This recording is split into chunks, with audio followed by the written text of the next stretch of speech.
Hey team, it's Ripper here. Hope you guys are doing great. I had to show this video on the Ragnar. Really awesome. Again, appreciate all the support. Like, subscribe, bell button. On our way to 400 subscribers. Again, appreciate all the support and help to the channel, and we're having a blast doing it. So, this was really fun. This was ranked battles, clan battles, as you can see, and clan battles, all DDs, with my new favorite DD hunter, the Ragnar. We'll talk about it. The build is at the end of the video, so check that out and stick around and watch it all to see how we built it and how we use it and observe the tactics and gameplay that allow you to have a really great game in the Ragnar. So, how did we start out? We had one DD head to C of our team to try to hopefully contest it while we focused on B. The other opposing team also had multiple DDs, but they did not elect to go for B, and they have an advantage of cruiser and a battleship.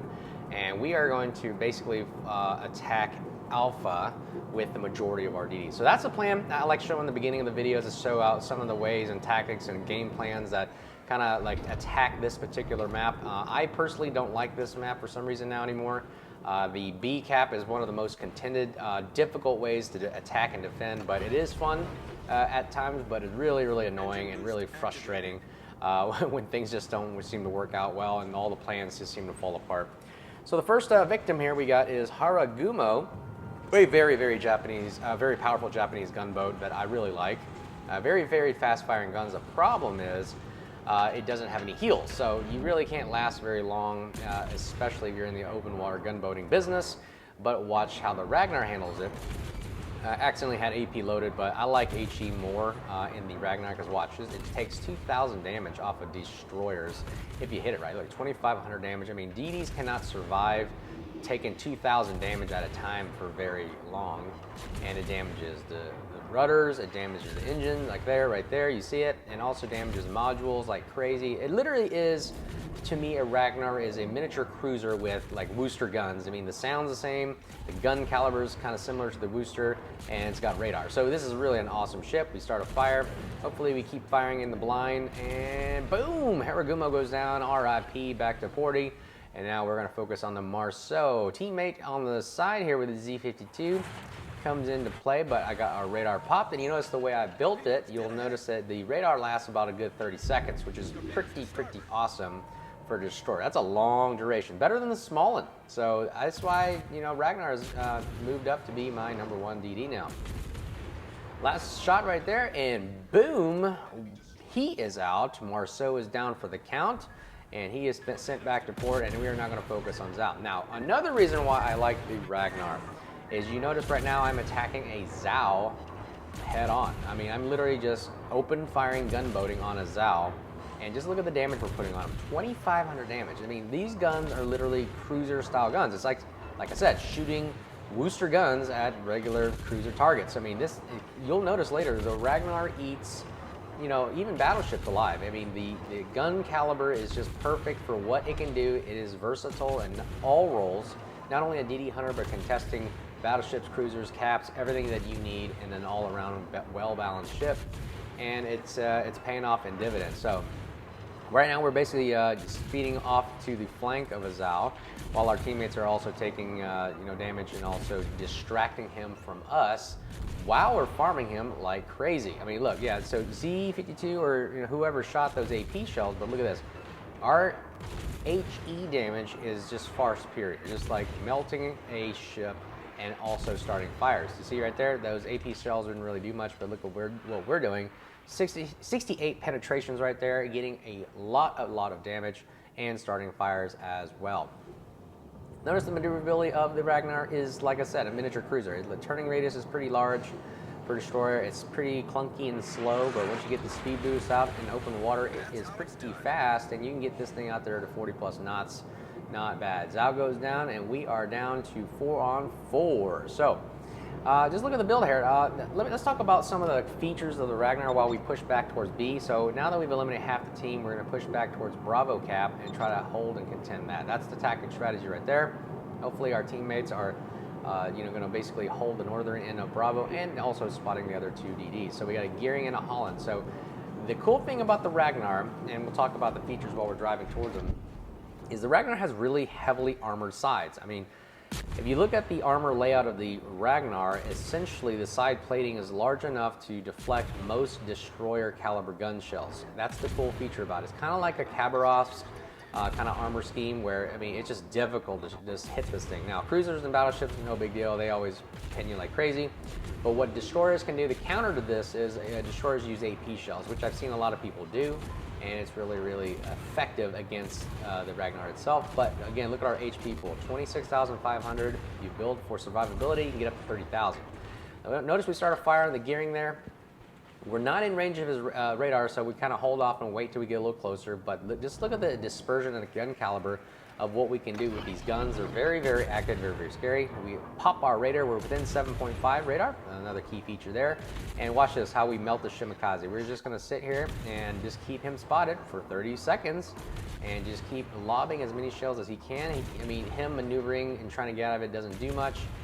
And look at that, boom, 2,300 damage and destroying guns, another 2,100. I mean, these shells are disgusting. I mean, this is a destroyer hunter killer. Notice we took a lot of slight damage there, but look, we got a heal, another great feature that I think is better than most DDs, that it has a heal to last survivability. So not only does it have HP, it has great survivability, and boom goes the dynamite, RIP, the Shimakaze back to port. So Holland is probably kiting away because he's scared of what we're doing right now, and the Summers is firing back on our, or as a teammate, he's helping us out. We get the gearing, boom, way to go Summers with the torpedoes. And look at the accuracy of these guns. I mean, with a well-placed shell and good aiming, you can really get these things out there and reach out and touch somebody. And we are just wrecking havoc on this Holland here, the other sister ship to this thing, or little baby sister, if you will.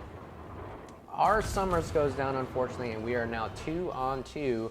And now we're going to make some decisions here. Do we attack the GK battleship first, which you notice the RPF, which is a great skill, by the way, ladies and gentlemen. I recommend putting RPF on all your destroyers and any kind of destroyer hunter, because it is a definite awesome situational awareness tool that you can't really just, you know, forget or neglect. It is something that really helps you out, because not only do you have a mini-map and spotting, you also have you know, the situational awareness to know where the next closest ship is, and it provides good situational awareness, and it gives you ability to make decisions on the fly that will, you know, are very crucial to the end of the game. So we are spotted because our detection is 7.5. I don't have radar right now because our detection and radar are the same. And pop the hill right there. Another great feature is, again, the hills. This is why it lasts so long. But going back to the radar and the concealment, you notice our concealment, we build it down to 7.5, which is the lowest you can get, and the radar is 7.5. So the tactic and strategy of the Ragnar is, as soon as you get spotted, boom, pop the radar, and then there goes the end of a DD right there. I mean, they are literally spotted for 30 seconds, and they got to go against your cruiser-style gun. So that is the tactic that is with the Ragnar. I haven't figured out a way to counter it other than using other cruisers to spot the Ragnar and keeping it at bay and at a distance. So now, what is going on here? We're going to elect to either, so the closest target per the RPF is the GK. So obviously the Holland is not near us, so the closest target is the GK. Teammate in Shimakaze is talking. We're debating, do we rush torp this GK or do I farm it to death? And I'm very weary of its secondaries. The GK has some of the best secondaries right now.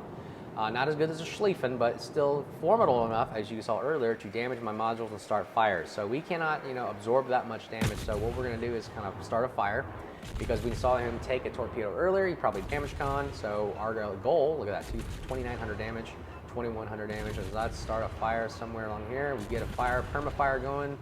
That would really, really help us out. There's one right there. So we're going to elect to stop firing and go undetected. So start the 20-second clock. He takes a quick pop shot at us and damages our steering, I believe. And we're going to wait and hold off and heal up again. Look at that. Just healing up, bringing back our health to half strength so we can survive a long duration. I mean, think about it. We had 26,500 health at the beginning, and we're healing at least 3 times, maybe 4 times. Actually, yeah, only gets 3 heals with the superintendent skill, and we can pretty much heal half of our health back. I checked my RPF again. Another great situational awareness tool. I know the A is getting capped, and I put the RPF in that general direction, so I know where the Holland is at. I've already made a decision of what I'm going to do just based on those little pieces of information right there. I'm going to hold off at the southern border of Bravo, keep the GK spotted for my Shimakaze to elect to how he wants to do the torping, And so what we're gonna do is right now start a fire. His guns are not aiming at us, so we know that's a good thing. His secondaries are 8.2 kilometers away. May not get as much good dispersion right off the bat, so we're gonna see if we can burn this thing down right away. We keep firing at the superstructure because that's the best pens we can. There's the first set of torpedoes from Shimakaze, and boom! Shimakaze gets a great shot, and we are 2-1. And now, since I know that again, this is also good tactics to know, is the Holland's guns are not really effective against the majority of our hull, so I know I can deflect a lot of his shells, and our guns are bigger than his, and we have more HP. So basically at this point, knowing where he's at, I'm basically gonna go head on. We're gonna go head to head right now, go and just point directly at the RPF, turn on the speed boost, and go straight at him. My radar is ready, so here's the tactic. As soon as I go detected or get spotted, I'm gonna hit that radar, boom, watch this duration, and then I'm getting both our guns, which are 360 facing turret guns. So I can go head on and just maximize. 33 seconds right there on the radar. There's your stats for that, how long you get, pretty awesome.